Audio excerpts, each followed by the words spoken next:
Yes बेटा, अब equilibrium पे आ जाओ। इक्विलिब्रियम दो तरह के होते हैं बेटा। कितने तरह के? दो। रोटेशनल इक्विलिब्रियम, कौन सा इक्विलिब्रियम? Rotational equilibrium. और ट्रांसलेशनल इक्विलिब्रियम, कौन कौन सा बेटा? बेटा कौन कौन सा? रोटेशनल और रोटेशनल इक्विलिब्रियम होता है जिसमें ऑब्जेक्ट घूमता नहीं है। नहीं समझे? समझ गए। ऑब्जेक्ट घूम नहीं सकता। ट्रांसलेशनल इक्विलिब्रियम होता है जिसमें ऑब्जेक्ट चल नहीं सकता। Yes sir. I mean accelerate नहीं कर सकता। Yes. अगर कांस्टेंट एंगुलर वेलोसिटी से घूम रहा है तो ठीक है, फिर भी रोटेशनल इक्विलिब्रियम है। अगर लीनियर कांस्टेंट वेलोसिटी से चल रहा है तो भी इक्विलिब्रियम है, बस एक्सेलरेट नहीं कर सकता। कौन सा इक्विलिब्रियम है? ट्रांसलेशनल। और एंगुलर एक्सेलरेशन जीरो हो, कौन सा इक्विलिब्रियम? रोटेशनल। ठीक है, समझ गए सर। समझ गए ना? Yes. ठीक। तो दो तरह के इक्विलिब्रियम, रोटेशनल इक्विलिब्रियम और दूसरा कौन सा बेटा? Translational equilibrium. ध्यान से देखना। अभी एक ऑब्जेक्ट है मेरे पास बेटा, इस पे मैं एक फोर्स ऐसे लगा रहा हूं और दूसरा फोर्स ऐसे लगा रहा हूं। बताओ ये कौन से इक्विलिब्रियम में है? ये रोटेट करेगी या ये चलेगी? चलेगी। ये चलेगी, तो इक्विलिब्रियम कौन सा हुआ? ना, ये घूम नहीं रही तो रोटेशनल इक्विलिब्रियम हुआ। कौन सा इक्विलिब्रियम है बेटा? Rotational equilibrium. चल तो रही है, फोर्स लग रहा है तो चलेगी यार, चल तो रही है ना, घूम नहीं रही, घूम नहीं सकती ना, तो रोटेशनल इक्विलिब्रियम ले लेगा। कौन सा आएगा? रोटेशनल। अच्छा, इसमें बता दो बेटा, एक फोर्स ऊपर है, एक फोर्स नीचे है। एक देखो, सुनो, ट्रांसलेशनल इक्विलिब्रियम कब होगा? आप इसको पॉइंट मास मान लो, इस पूरी रोड को क्या मान लो? यानी आपको ट्रांसलेशनल इक्विलिब्रियम देखना है ना, तो बॉडी को क्या मानना पड़ेगा? एक point mass. Free body diagram बनाना पड़ेगा और उसके ऊपर फोर्सेस को बैलेंस करना पड़ेगा। अगर नेट फोर्स जीरो है, अगर क्या जीरो है बेटा? नेट फोर्स जीरो है तो ट्रांसलेशनल इक्विलिब्रियम होगा। और अगर नेट टॉर्क जीरो हो गया तो बेटा रोटेशनल इक्विलिब्रियम आ जाएगा। अब इसमें देखो, ये ऑब्जेक्ट घूमेगी क्या? Yes sir. बिल्कुल, ये चल नहीं सकती। क्यों नहीं चल सकती बेटा? एक फोर्स ऊपर है और एक फोर्स नीचे। तो ट्रांसलेशनल इक्विलिब्रियम हुआ। क्यों? एक फोर्स ऊपर एक फोर्स नीचे, नेट फोर्स बेटा जीरो है इसमें, इसलिए कौन सा इक्विलिब्रियम हुआ? ट्रांसलेशनल। ऊपर वाले में क्या था? देखो, सेंटर के अबाउट इस फोर्स की वजह से बताना टॉर्क किधर लगेगा बेटा? आर इधर है, आर इधर है, फोर्स ऊपर है, आर क्रॉस एफ करना, अंदर की तरफ टॉर्क आया। इसके लिए आर किधर है?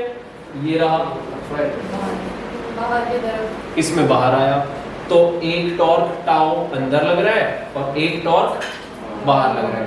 अगर दोनों टॉर्क बराबर हुए, हो सकते हैं ना बराबर बेटा? अगर दोनों टॉर्क बराबर हुए, इधर लगने वाला टॉर्क, अंदर लगने वाला टॉर्क और बाहर लगने वाला टॉर्क अगर इक्वल हुए तो नेट टॉर्क जीरो हो जाएगा। कौन सा इक्विलिब्रियम आएगा? क्यों? क्यों? क्योंकि नेट टॉर्क जीरो है ना, तो इक्विलिब्रियम नहीं होगा।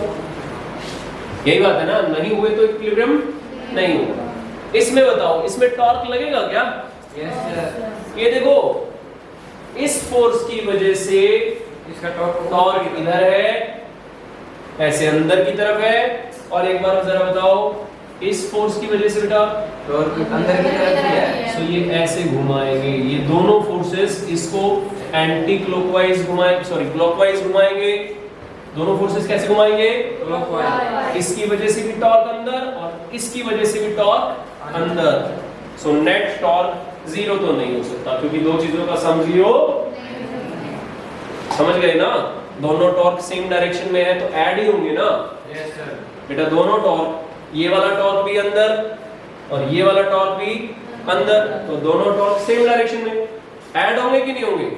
नेट टॉर्क जीरो आएगा क्या?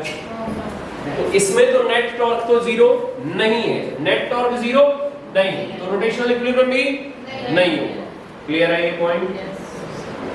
चलिए अब मैं आपको इसी के ऊपर कुछ क्वेश्चन दे देता हूं, एक आध क्वेश्चन है ना, आप एक बार करो और फिर मुझे बताना।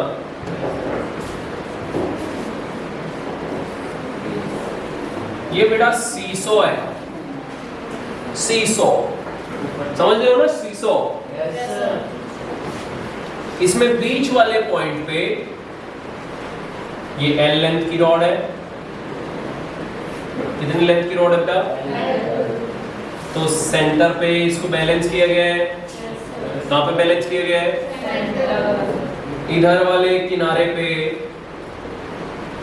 there is a person sitting whose mass is 60 kg। ठीक है, कितने डिस्टेंस पे बेटा? L/2 डिस्टेंस पे। कितना डिस्टेंस पे? L/2। एक पर्सन है, एक बच्चा है जो 20 kg का है, उसको यहां से कितने डिस्टेंस पे बैठना पड़ेगा? कितने डिस्टेंस पे वो बैठे ताकि ये सीसो बैलेंस हो जाए? सर हो ही नहीं सकता। हो सकता है, हो सकता है।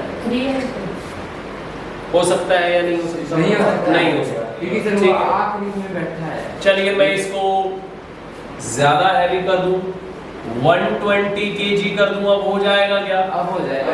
चलिए बताइए, इस 120 kg वाले पर्सन को कहां बैठना पड़े ताकि ये बैलेंस हो? L/4 distance. L/4 distance. L/4।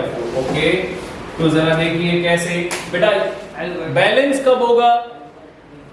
जितना टॉर्क ये इस डायरेक्शन में लगाएगा, देखो इसका वेट है mg, टॉर्क कितना होगा? mg into L/2, यही होगा ना बेटा? टॉर्क में हम फोर्स को और परपेंडिकुलर डिस्टेंस को मल्टीप्लाई करते हैं ना, सो फोर्स कितना है?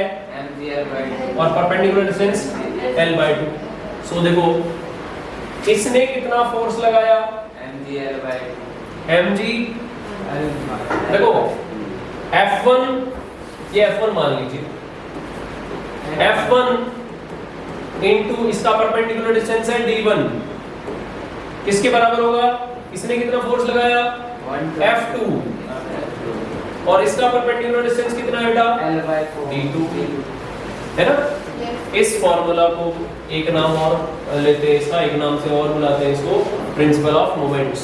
प्रिंसिपल ऑफ मोमेंट्स भी बोलते हैं इसको, यानी जिसमें टॉर्क इक्वल लगेगा। देखो टॉर्क तभी तो मैंने इक्वेट किया है कि ये जितना टॉर्क दे रहा है ये भी उतना ही टॉर्क दे, तो ये सीसॉ बैलेंस हो जाएगा, है ना? और वही मैंने यहाँ पे किया है। तो ये कितना टॉर्क दे रहा है बेटा? 60G। कितना टॉर्क दे रहा है? 60G। और इसका परपेंडिकुलर डिस्टेंस L/2 इसका डिस्टेंस कितना है? D। और फोर्स कितना है? 120G 120G। तो बेटा सॉरी 120G, तो G से G कैंसिल आउट हो गया, ये 2 पे ये 2 पे कैंसिल आउट हो गया, ये इधर multiply L/4 L/4 should be equals to D। Balance हो गया? Yes sir.